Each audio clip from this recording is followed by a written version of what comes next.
If you're driving one of these 10 cars, everyone knows you're broke, even if you think you're fooling them. Look, I've been around cars my whole life. Worked at dealerships, talked to mechanics, seen the repos roll in every single week. And I'm gonna be honest with you, these 10 cars are the biggest financial red flags on wheels.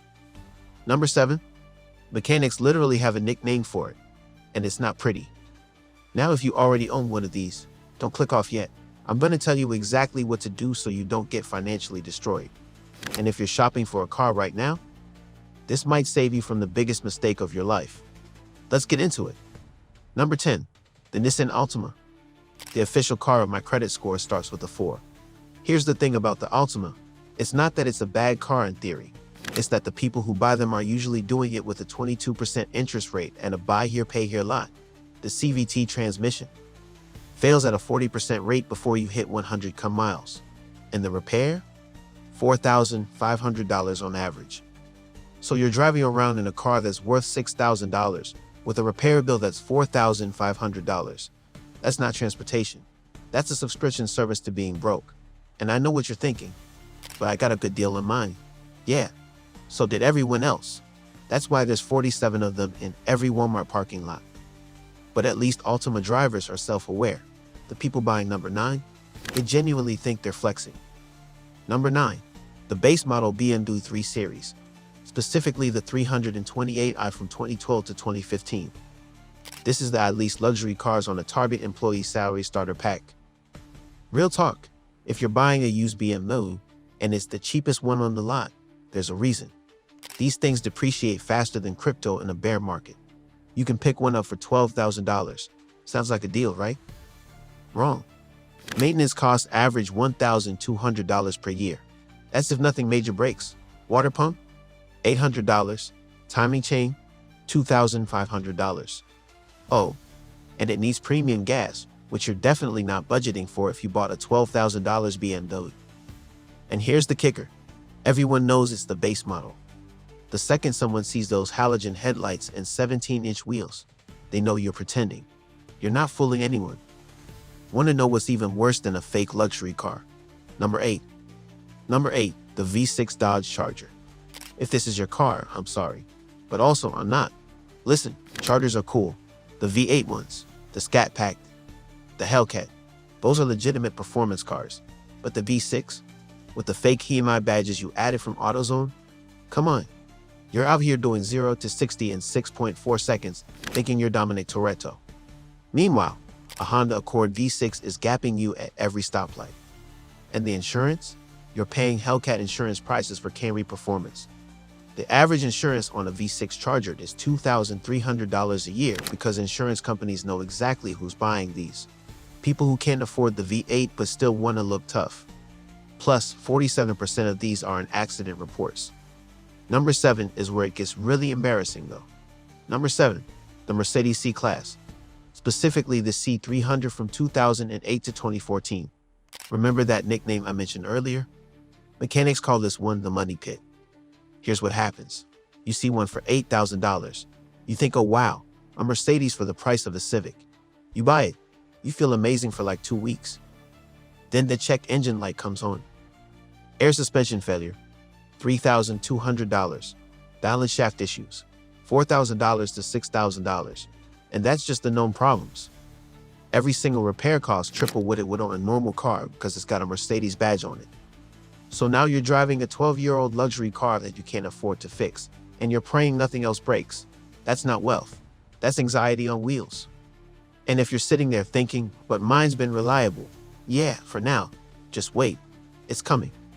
But hey, at least you're not driving number 6. Number 6, the Chrysler 300. The car that says, I wanted a Bentley, but I have a Boost mobile phone plan. Look, I get it. From far away, if you squint, it kind of looks like luxury.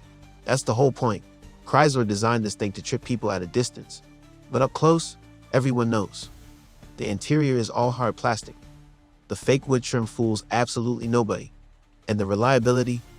Transmission issues. Electrical problems. Suspension failures. The average 300 owner spends $600 a year on repairs, and that's being conservative. I've seen people dump $5,000 into these trying to keep them running, which is insane because the car's only worth $7,000. But sure, keep those 22-inch chrome wheels.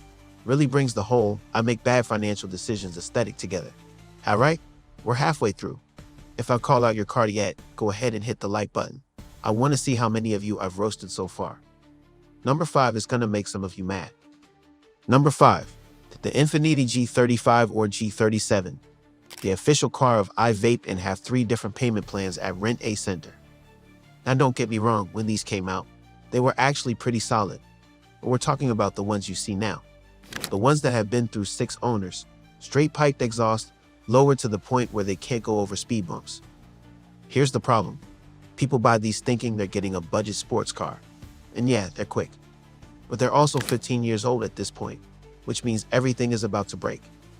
Oil consumption issues, timing chain problems, transmission failures. And because Nissan owns Infiniti, you're basically driving a fancy Altima with the same garbage CVT in some models. Plus, insurance companies see G37 and immediately think street racer with a suspended license. Your rates are through the roof. But none of that compares to number 4.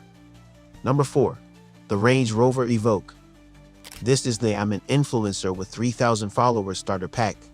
Listen, if you can't afford a real Range Rover, you definitely can't afford to maintain a fake one. These things are reliability disasters wrapped in leather and badge prestige. The Evoque has some of the worst reliability ratings of any luxury SUV. We're talking electrical nightmares, transmission failures, engine problems, all before 60,000 miles in some cases. Average annual maintenance, $1,400.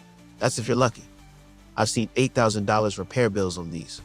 For an SUV, you offer $18,000. And here's the brutal truth.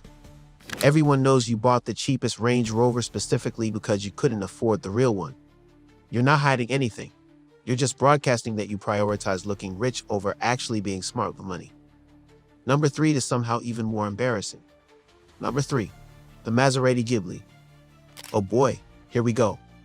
The Maserati Ghibli is what happens when a car brand realizes they can slap their logo on a dressed-up Chrysler and charge $75,000 for it. And people bought them. And now those people are trying to sell them for $25,000 because they can't afford the repairs. This is the single worst financial decision in the luxury car market. Depreciation, 70% in 5 years.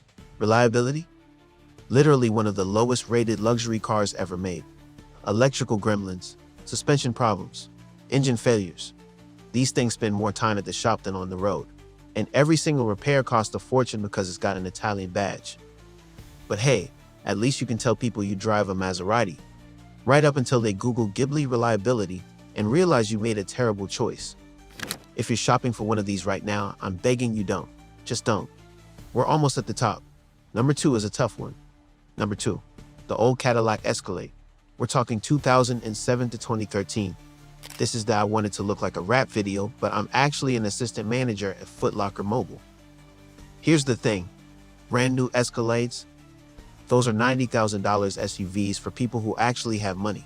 The ones you're buying for $15,000 with 180,000 miles? That's not a flex. That's a cry for help. These things get 12 miles per gallon. 12. In the year 2024, you're spending $400 a month just on gas. The transmission fails. The air suspension collapses. The interior falls apart. And everyone knows you bought it to look successful. With the faded chrome, the cracked leather, the check engine light that's been on for 6 months. That tells the real story. Look, I get it. You want people to think you've made it. But driving a clapped-out Escalade doesn't say success. It says you're trying really, really hard to pretend. All right, number 1. This is the worst one. Number 1, any used Jaguar, specifically the XF or XJ. If you bought one of these, I need you to sit down for this. Jaguars have the worst reliability of any luxury brand. Worse than Land Rover, worse than Maserati. We're talking 60% of owners reporting major issues in the first 3 years of ownership. You bought a $50,000 car for $12,000 and thought you got a deal. What you actually got was a future $15,000 repair bill.